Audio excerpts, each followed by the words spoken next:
Fala pessoal, tudo bem? Hoje eu vou apresentar para vocês um caso de um paciente com Covid que sobreviveu ao Covid, mas que no começo do tratamento nós fizemos uma pronação nesse paciente por um tempo prolongado. Veja esse caso que interessante que a gente vai trazer aqui para vocês.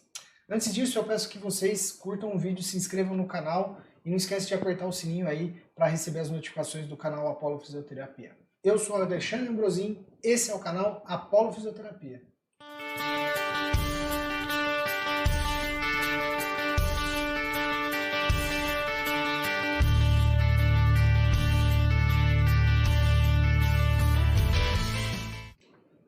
Salve, salve galera, então vamos lá? Nós vamos falar então de pronação no paciente com Covid-19.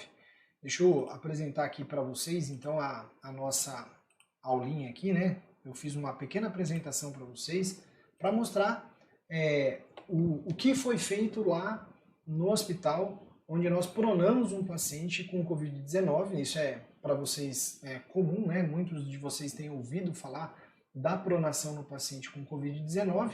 Mas vejam, eu quero apresentar esse estudo de caso aqui, esse caso para vocês que tem algumas particularidades a respeito da pronação. Então, aqui eu apresento para vocês, né, o nome do nosso paciente aqui, as siglas do nome, 61 anos.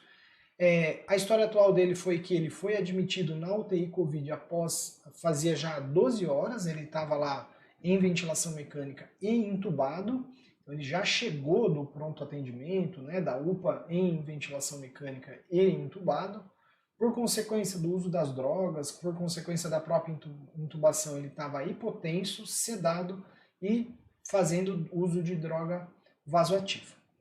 Bom, o que os familiares relataram a respeito da história desse paciente? Então o familiar relatou que ele tinha apresentado os sintomas já faziam 2 dias, então ele estava com dispneia, esse paciente estava desconfortável. Quando chegou no PA, né, no pronto atendimento, ele foi entubado imediatamente, colheu o suave nasal, né, e a secreção traqueal foi colhida nesse dia, no dia 27/8, que depois a gente veio a confirmar realmente esse paciente tinha suave nasal e secreção traqueal positiva para Covid-19.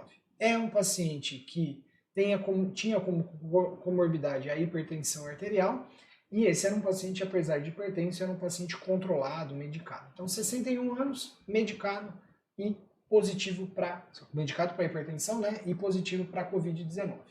Esses são os exames de entrada desse paciente, então a gente já vê um aumento dos leucócitos aqui, bastante característico do paciente com Covid-19, aumento aqui dos linfócitos monócitos, o PCR dele de 299. Aí alguns exames aqui que nos dão ideia como que está a coagulação desse paciente, então alguns exames que mostram a alteração de coagulação e um lactato de 18 nesse paciente, né, ácido lático de 18. Além disso, nós tínhamos um raio-x de entrada, né, esse raio-x de entrada aqui, um paciente com um comprometimento importante radiológico, já na ventilação mecânica, na posição supino ainda, e vejam lá, um comprometimento bastante importante radiológico bilateral nesse raio-x, mostrando aí. No primeiro dia, nesse dia que a gente recebeu ele lá e fez a primeira avaliação, o que a gente tem aí na ventilação mecânica? Então vejam lá, esse paciente ventilava com frequência respiratória de 20, uma pressão controle de 20, fazia volume aqui de 626 ml, um PIP alto, né, de 20 e 100% de FO2, e nesses parâmetros foram coletados essa gasometria, onde a gente consegue observar então 7,36 de pH, então o pH está normal, o PCO2 em torno de 44 aqui, o PCO2 está dentro ainda da normalidade, mas tendendo um pouquinho para hipercapnia, mas ainda nada alterado, uma PaO2 de 90 milímetros de mercúrio. Vejam que aqui o 90 a gente precisa lembrar da FO2, então a gente já pula daqui do 90 para uma relação PaO2 e FO2 de 90 também, então muito baixa, né? Bicarbonato ainda em 24,3, 1,4 de base excess e saturando aqui 95%. Então veja, a gente além disso fez as medidas de mecânica respiratória, então assim que recebemos lá, que fizemos a avaliação do paciente, a gente observou então uma complacência dinâmica de 18, uma complacência estática baixa, né, em torno de 34,4 aqui, E resistência da via aérea bastante alta também, 16,8 era a resistência da via aérea desse doente. Sendo assim, a gente pode concluir, né, que esse paciente ele tem algumas características que já nos permitem dizer que esse paciente deve ser um fenótipo high. Então, o paciente ele tem alta elastância, ou seja, né, a gente avaliou a complacência, ele tem baixa complacência, alta elastância. Esse paciente provavelmente está chuntando, esse paciente tem um peso pulmonar importante. Então, apesar da gente não ter a imagem tomográfica desse doente, mas a gente viu lá um raio-x extremamente comprometido e normalmente esses pacientes são pacientes recrutáveis. Para isso, né, então a gente pode já considerar que esse paciente é um paciente que está desenvolvendo SARA, ou seja, olha lá, ele é um paciente hipoxêmico e tem opacidade bilateral. Apesar de que nem sempre os pacientes com COVID apresentam essa opacidade bilateral. São pacientes, às vezes, lá no começo, né, no fenótipo high, low, eles são pacientes que apresentam uma radiografia inocente, né? Muitos que a gente fala, por isso que a gente fala de hipoxemia silenciosa no paciente com COVID.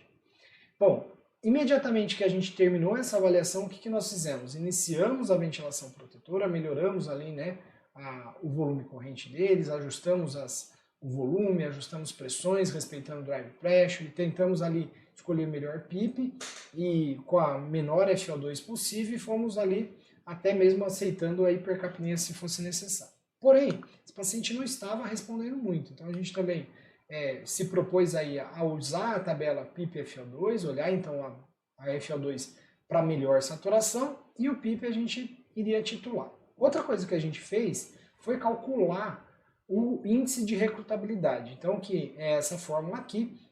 Nós já fizemos um outro vídeo aqui no canal falando do índice de recrutabilidade. Me diga aí se você já assistiu esse vídeo e se foi útil para você. Vai lá no vídeo, vai ver que interessante que é fazer o cálculo disso para ver se você precisa ou não recrutar o paciente.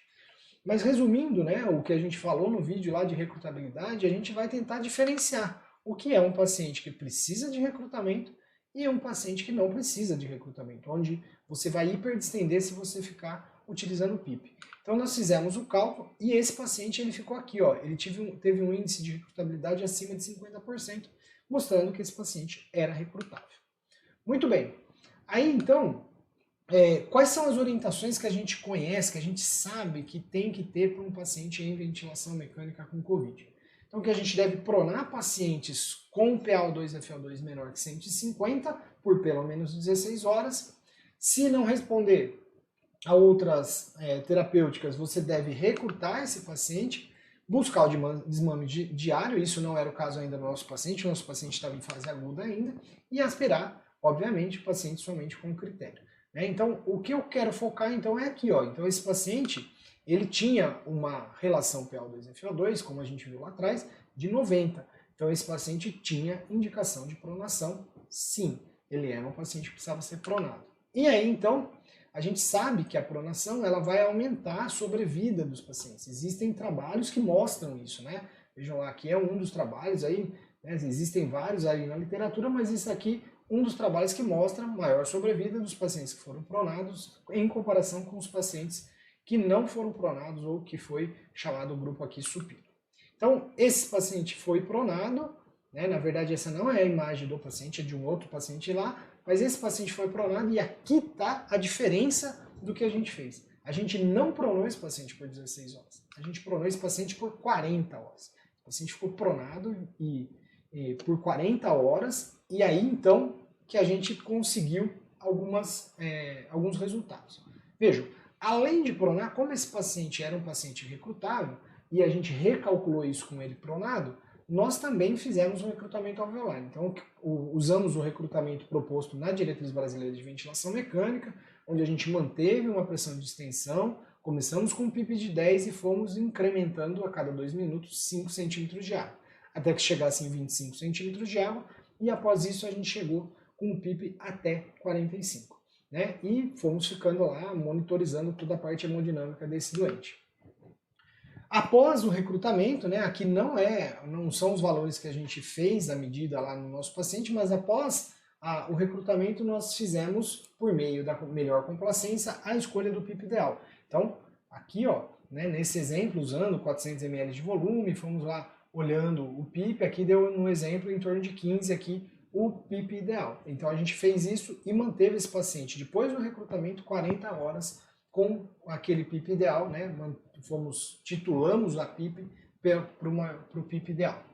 No segundo dia de ventilação mecânica desse paciente, então, o que nós tínhamos agora? Agora vejam lá, nós tínhamos um paciente que respirava os 20 respirações por minuto, só que agora a gente estava com PIP com pressão controle de 15 e o PIP foi titulado a 16, onde nós já observávamos a possibilidade de queda na FO2. A gente já conseguiu diminuir a FO2 para 50.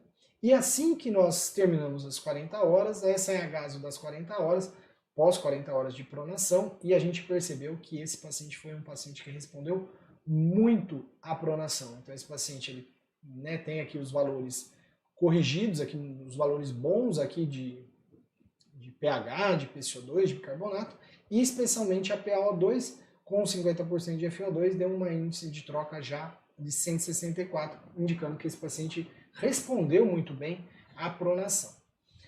E aqui está o raio-x desse paciente, né? Esse aqui que eu mostrei anteriormente para vocês, e agora o raio-x pós-pronação, né? Esse paciente já em supino, depois das 40 horas de pronação, a gente tem um resultado excelente em relação à reabertura, a descongestionar todo esse raio-x aí, está melhorado.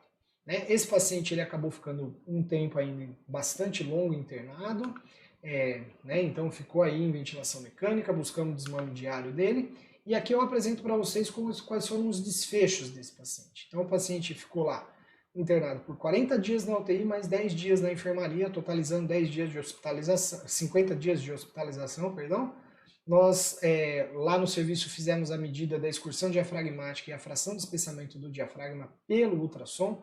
Então, esse paciente apresentou lá uma excursão diafragmática de 3,45, perdão, e 73% de fração de espessamentos. Então, esse paciente mostrando que pós, terminado feito todo o desmame dele, ele estava apto a respirar sozinho.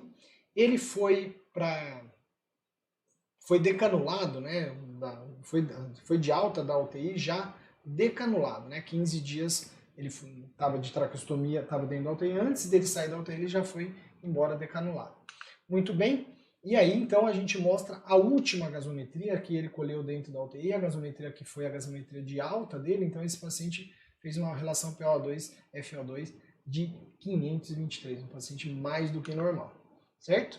Aqui tá, só para a gente encerrar, esse paciente fez toda a nossa reabilitação dentro da UTI, então ele ficou em pé, ele deambulou dentro da UTI e ele saiu funcional de dentro da UTI.